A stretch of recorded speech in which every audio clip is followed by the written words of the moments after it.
ఏంటమ్మా మీ ప్రాబ్లం ఏంటి?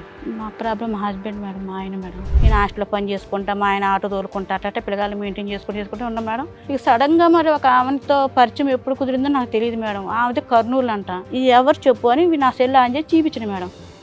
ఎవరా నా లవరు అంటున్నాడు మేడం. నా లవరు అంటే లవర్ అంటున్నావేంటి, మరి నేనెవరిని అన్నాను. నువ్వు నా పెళ్ళానివి అన్నాడు మేడం. ఎట్టు పట్టినాక చెప్పిండు మేడం, లేదు ఆమె నేను ఉంచుకున్నాను, ఇట్లా ఆమెతో నాకు సంబంధం ఉంది అన్నాడు. వచ్చిన 3 రోజులకి ఆటో కుదిపెట్టేసి వెళ్ళిపోయాడు మేడం 30,000కి. లేచిపోయాడు, పారిపోయాడు ఒక రకంగా. అలాంటి వ్యక్తి కోసం నువ్వెందుకు ఇంత తాపత్రయపడుతున్నావు, ఎంత బాధపడుతున్నావు? నాకు ఆయన కావాలి మేడం, చాలా మంచోడు మేడం, నాకు ఏ రోజు ద్రోహం చేయలేదు. ఎంత మంచోడు అంటే అసలుకి నాకు కన్నెము నీళ్ళు కూడా రానివ్వలే మేడం. ఇప్పుడు వస్తున్నాయి ఏంటి, కన్నీళ్ళగా?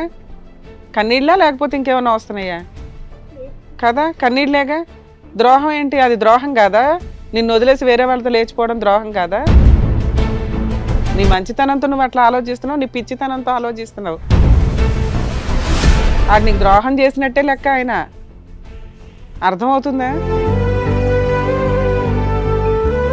ఇంకోటి మేడం, మా అక్క సొంత అక్కను కూడా మేడం, మా అక్కను కూడా మోసం చేశాడు మేడం వీడు.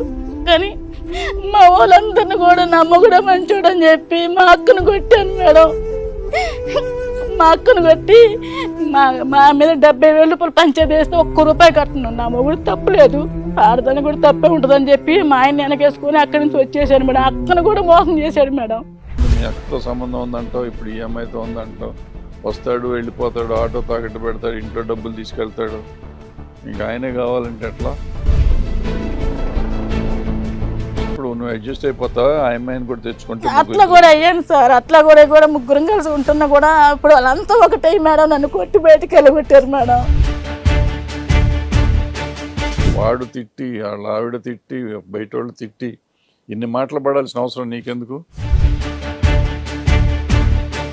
మీ పిల్లలు ఎవరు నిన్ను తిట్టట్లేదా? ఎందుకు ఆ పనికి మనోడి కోసం తెచ్చుకోమని మా పెద్ద బిడ్డ ఎంత ఖర్చు పెట్టుకొని ఆ వీరుణ్ణి సూర్యుడిని తెచ్చుకో అని చెప్తున్నారా? అన్నారు మేడం. వాళ్ళు ఇంతవరకు ఒక మాట కూడా అనలేదు మేడం. సరిపోయింది, అందరూ